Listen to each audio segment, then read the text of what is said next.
Hi, everyone, and welcome to Café IBTTA. I'm Pat Jones. My guest today is Jeff Miller.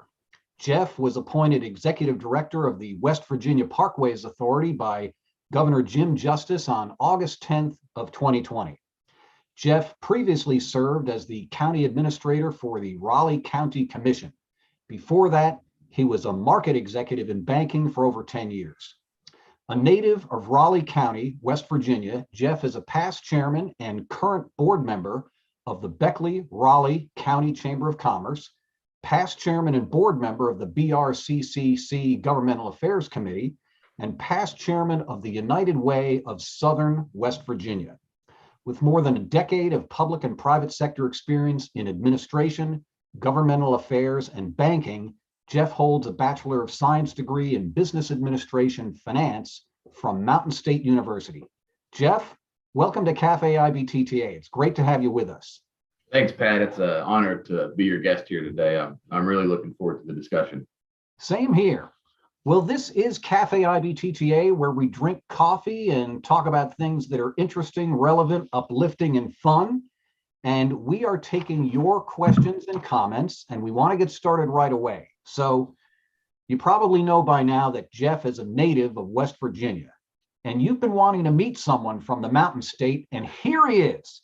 So in the chat function, I would ask you to write a word or phrase that expresses your thoughts or feelings about the great state of West Virginia, the Mountain State. Let's hear it. A word or phrase. Bridge Day, cold, beautiful. Bridge Day. Almost heaven. Yeah. That's good, Mountaineers. I like that one. George Christopher has the right idea, huh? Blackwater Falls. Nice.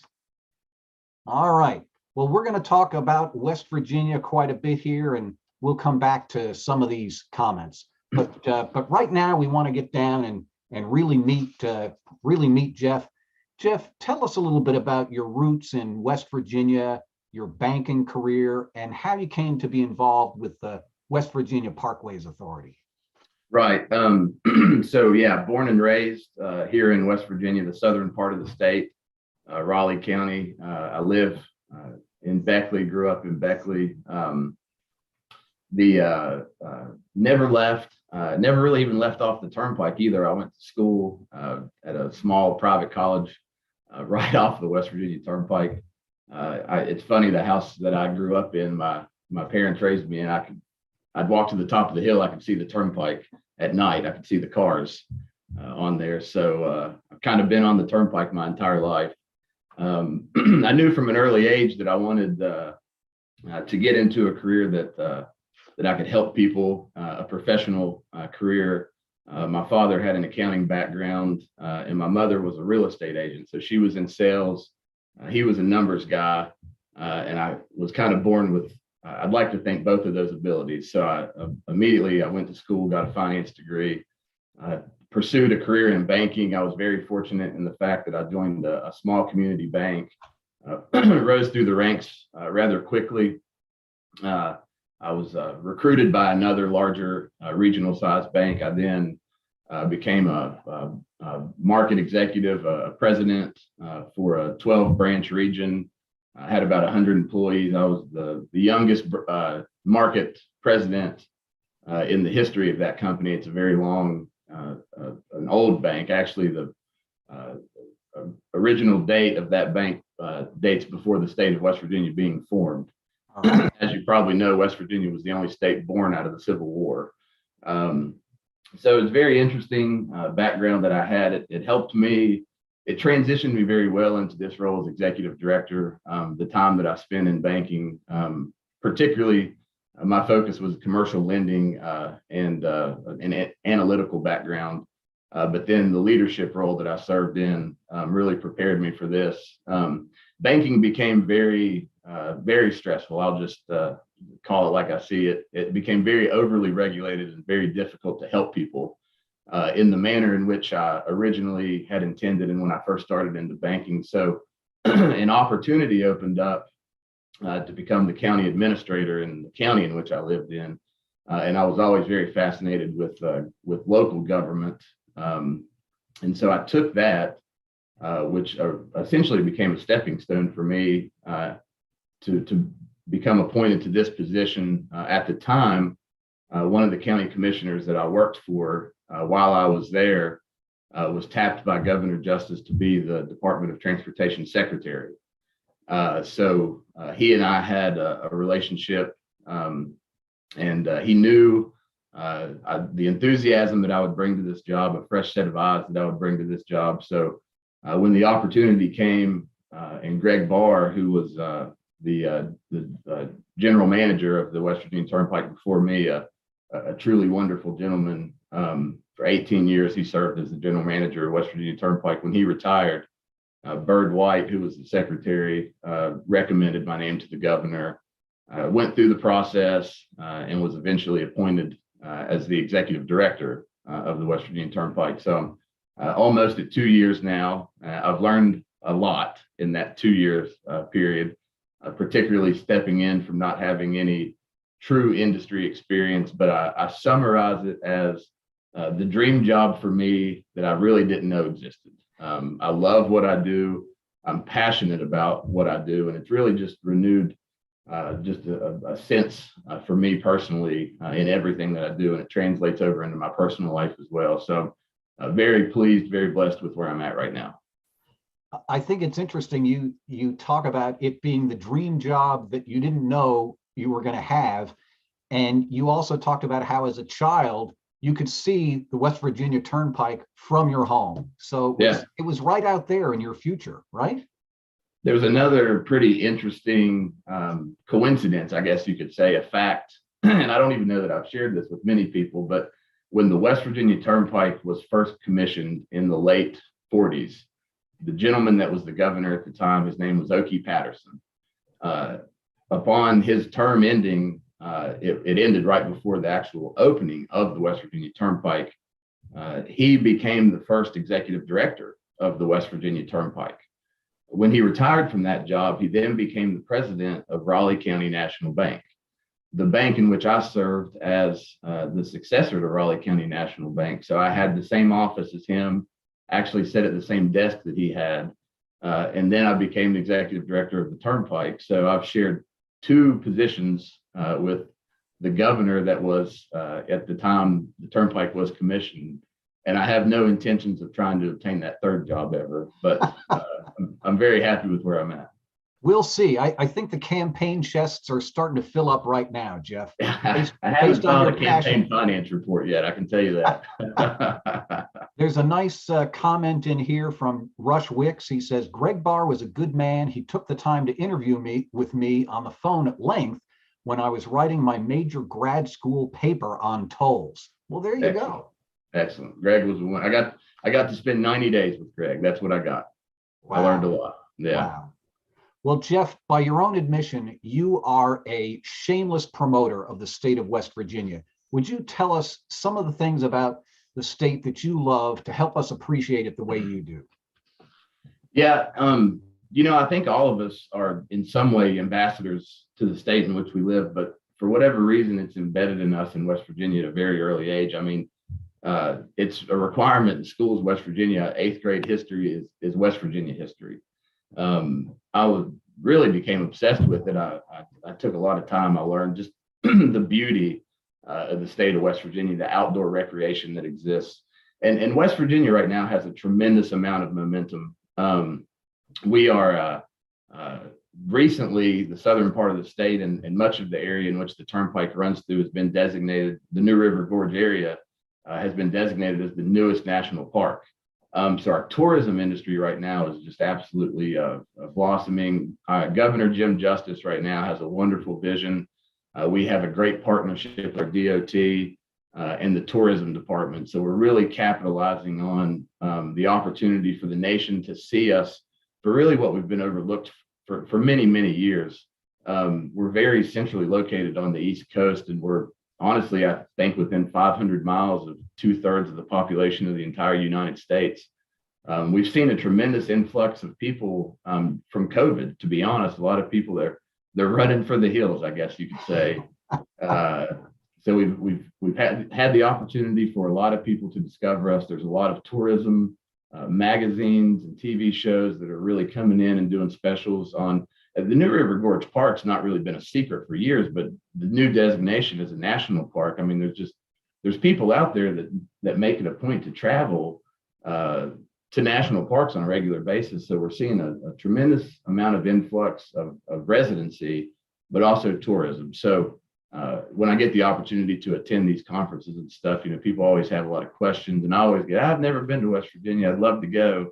Everybody should make it a point to come here at some point in their life and spend a little bit of time and enjoy the outdoor recreation and the beauty that the state has to offer. Now, one secret of West Virginia you haven't talked about yet, Jeff, is the pimento cheese sandwich. Yeah, well, please tell us about that. That's just something personally that I love, that I think you and I had a brief conversation about. And I joked, my grandma made arguably the best pimento cheese sandwich in the world. And we can talk about this later, but the Masters is my favorite of all time, if anything, and they have the world famous pimento cheese. So yeah, pepperoni roll is really known for West Virginia. But for me personally, pimento cheese and a pimento cheese sandwich is my go-to. So yeah, that's awesome. That's awesome. All right, let's get down to business and talk about the West Virginia Parkways Authority. Give us a sense of the size and scope and scale and revenues and mileage and when it was founded and all that kind of stuff. 88-mile system. It's an old system. It was the feasibility study commissioned in the 40s. The road opened up in 1954. In fact, we share a great partnership with HNTB. They were the consultant engineer of record when the road was designed and built.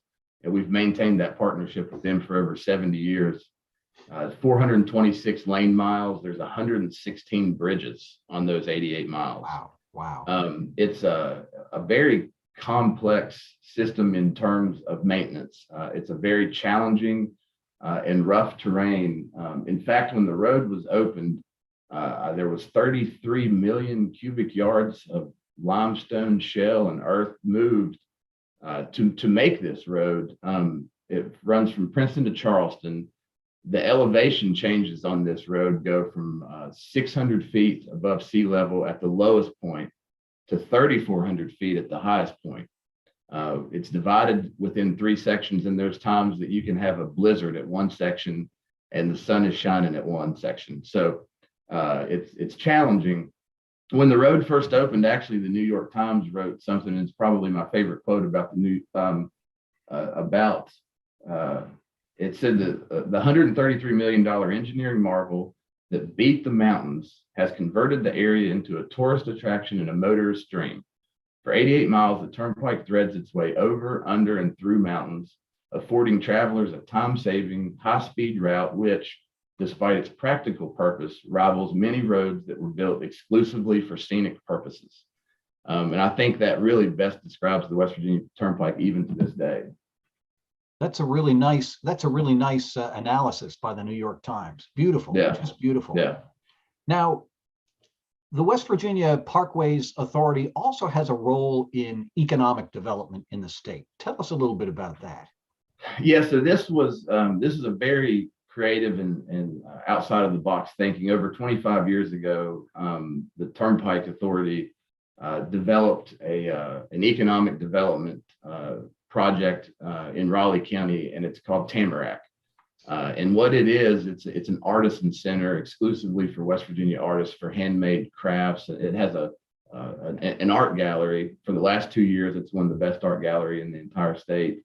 There's a theater there in which they provide artists an opportunity, and actors and groups to put on shows, bands to play in. Last September, we held the 25th anniversary event for Tamarac, and we had an all-day festival. Basically, we provided an opportunity for artisans to come in and do displays and their artwork. We had West Virginia bands play all day long, craft beer vendors. It was a wonderful event. So it's different in the fact, that's a division of the West Virginia Parkways Authority. So our non-toll revenue, rental income that's received from our travel plazas goes to fund any subsidies necessary for the Tamarac. It's a wonderful facility. If anyone's ever stopped there, I think they'll know exactly what I'm talking about. And you can visit the website, tamaracwestvirginia.com, tamaracwv.com, and see some of the art that's displayed there, some of the crafts that are for sale, and the restaurant too that's there. It's a conference center space. So this job has a whole lot to it. It's very interesting, and a lot of moving parts, a lot of components on a daily basis.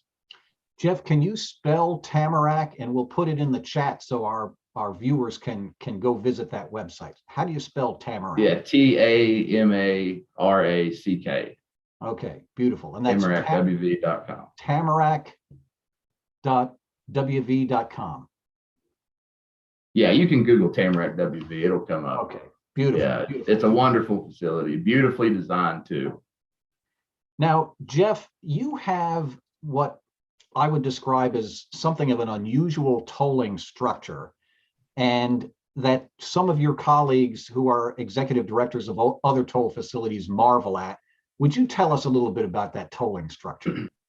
So this came from Governor Justice's vision and really came out of the Roads to Prosperity program, which was a statewide bonding program to provide $2.4 billion to the state of West Virginia statewide for projects.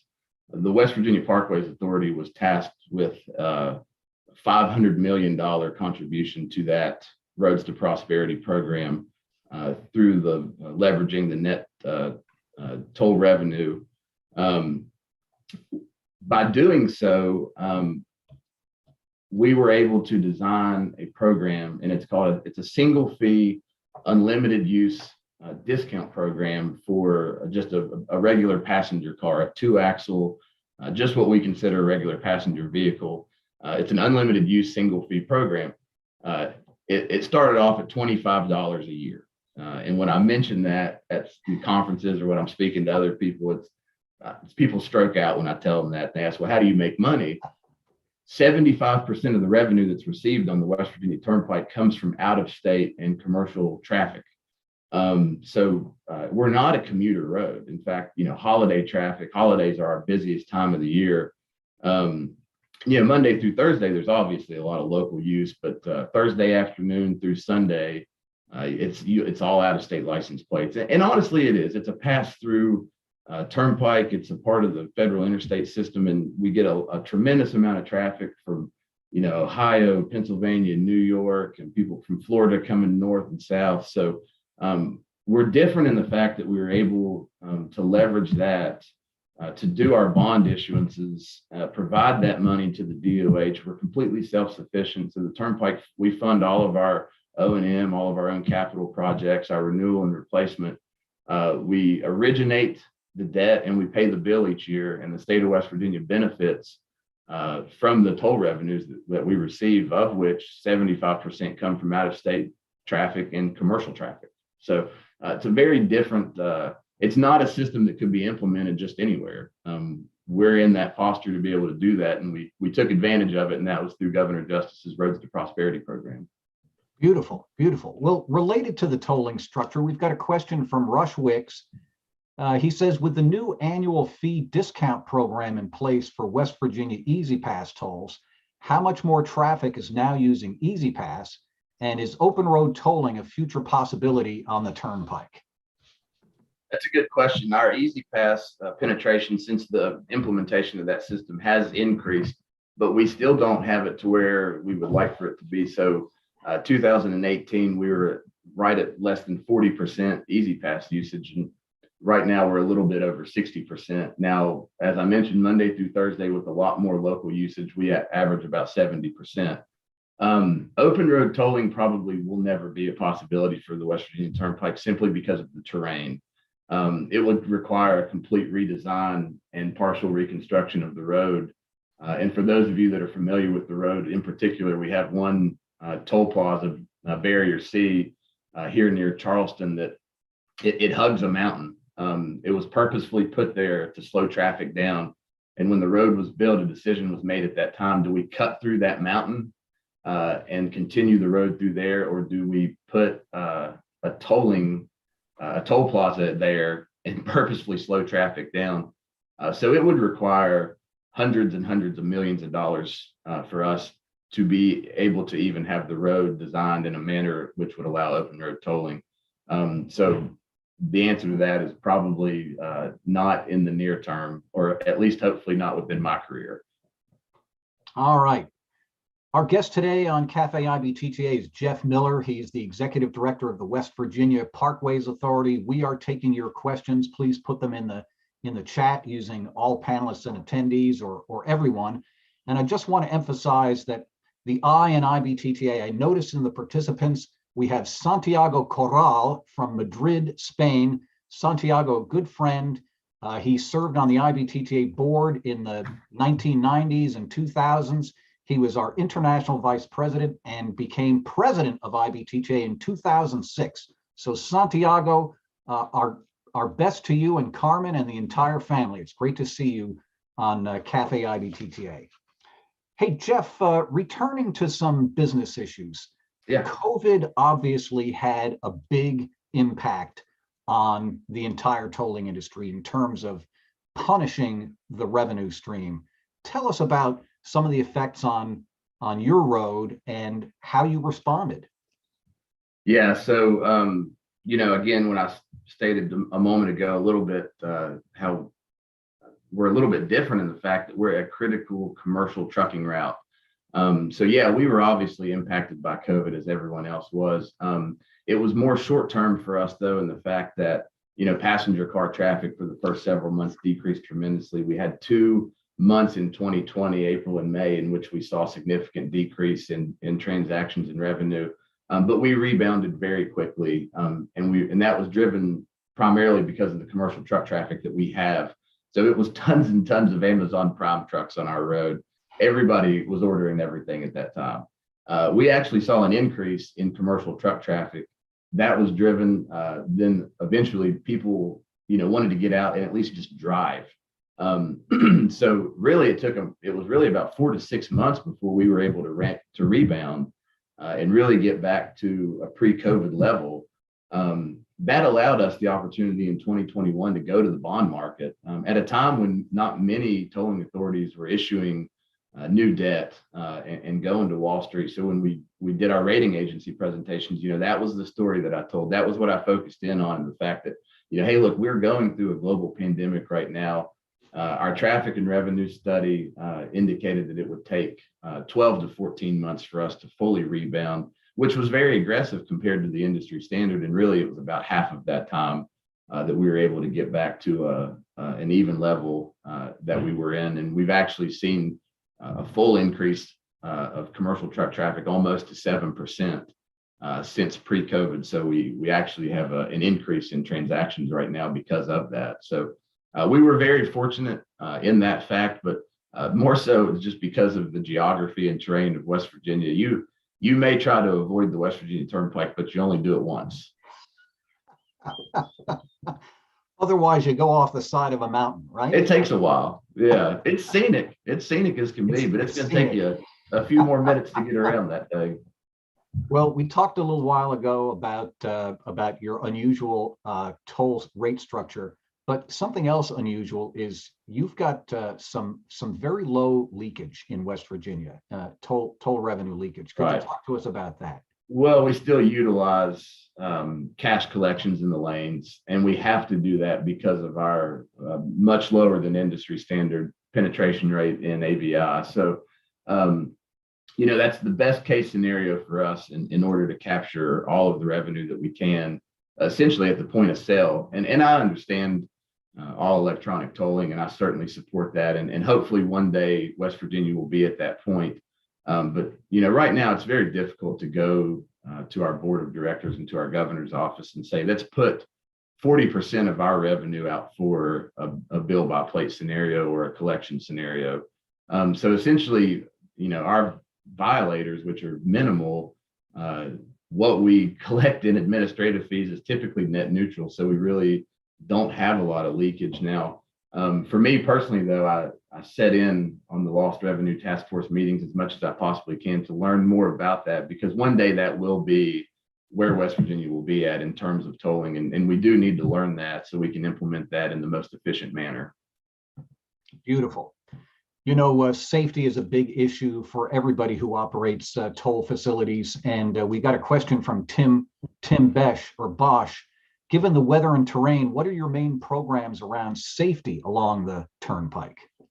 That's a great question. Safety of the patron on the West Virginia Turnpike is always of the highest priority. And HNTB does a wonderful job with our safety program and our operations and maintenance too.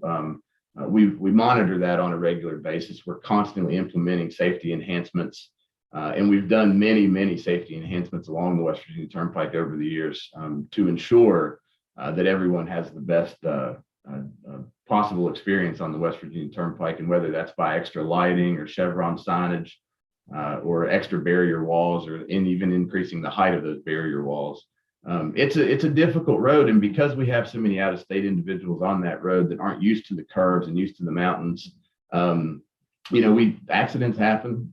We respond quickly. We have our own division of the West Virginia State Police that's out there 24/7, and we operate a courtesy patrol program 24/7 too. So there's always going to be somebody out there that's going to come to your aid in the unfortunate event that you'll need assistance. Jeff, you mentioned earlier that you are an avid golfer and an avid golf fan, and I am. You had a special golfing experience at one point in your life. Would you tell us about that? Yes, I had the opportunity to play Augusta National Golf Club in 2017. I played 2 rounds down there. I have a great friend, probably one of my best friends, who his brother-in-law is a member there. He would come down. He's not from West Virginia, but he would come down and visit, and we got to know each other, and we developed a friendship. So when he was invited to become a member of Augusta, he asked me and his brother-in-law, my good friend, if we would come down and play it. And that's obviously an invitation you don't deny. So we got the opportunity. We went down, we played the course, stayed the night, had dinner in the clubhouse, got a full tour of the clubhouse, stayed in one of the cabins overnight, played the par 3 course, and then played the big course again. And we left, and it was probably the best 48 hours that I could have possibly ever dreamed of. So truly special place to me, and a wonderful experience. That's great. What a wonderful experience, sort of have that dream as a young man to do that. That's fantastic. Yeah. So I have to ask you to tell us, you've been involved in the tolling industry about almost 2 years. Almost. Tell us about your introduction to IBTTA and what that means to you. So I quickly and purposefully became a student of the industry, and I had to. I have the leadership ability to run the organization, but in terms of understanding the industry, so I quickly, immersed myself into IBTTA so I could surround myself with the industry experts. I try and attend every conference that I possibly can to put myself into the room with those that I can just sit and listen to. The executive roundtable that is hosted at each of these conferences, to me, is the most valuable, couple hours that I get to spend at those, because I get the opportunity to sit in the room with those. And I mean this in all due respect, that have many years of experience. And I sit there and I don't even really contribute. I don't have much to contribute with those individuals at this time, but just to listen to what they have to say, because we all share the same challenges, the same successes. And I get to hear how they handle those. So it's valuable to me, but then the networking and the relationship building, which really is my background in banking, is very valuable to me. And to sit around, with the Georges and the Mary Janes out there, and just to sit with them and to listen to what they've gone through, is I can't put into words how much that means to me as a new executive director to grow within this industry. Fantastic. Well, we are glad to have you in the industry, and your leadership skill and your relationship building skills. We really appreciate that. Yeah. Jeff, I'm going to make a couple of announcements, and then I'll come back to you for some final words of wisdom. So next week, our guest on Café IBTTA is Women in Rock, a panel including Maureen Bach, Rima Griffith, Trish Hendren, and Lauren Prohoda. It's a special 1-hour Café IBTTA. They will unlock the mystery as to why so many ruck projects are led by women. Maybe it's not a mystery at all, but we will find out together next week. On April 28th, we have our quarterly book club discussion organized by the Task Force on Diversity, Social and Racial Inclusion. The book is I Am Not Your Negro by James Baldwin. Our next in-person event is the Road Usage Charging and Finance Conference, May 15 through 17 in Denver.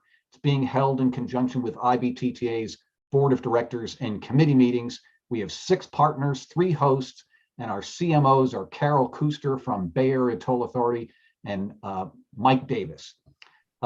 Finally, I want to encourage you to visit the IBTTA website to learn about all of our meetings and conferences, both in person and virtual. And this is award season, so please go to the IBTTA website to learn how you can apply for one of the awards: Toll Excellence Awards, Diversity, Equity, and Inclusion Award, and the awards conferred by the Women in Tolling Council.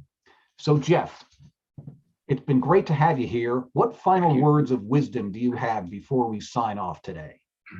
You know, I've always kept things very simple, and the only advice that I could give anyone is to always trust your gut and don't be afraid to make a decision based on how you feel about a situation. So I keep things as simple as I possibly can. Sounds like good advice. Yeah. Jeff, thank you so much for being with us today. It's been an absolute pleasure having you as our guest on Café IBTTA. And to our viewers, be safe, keep in touch, and we'll see you down the road. Thanks, everybody. Thanks, Jeff.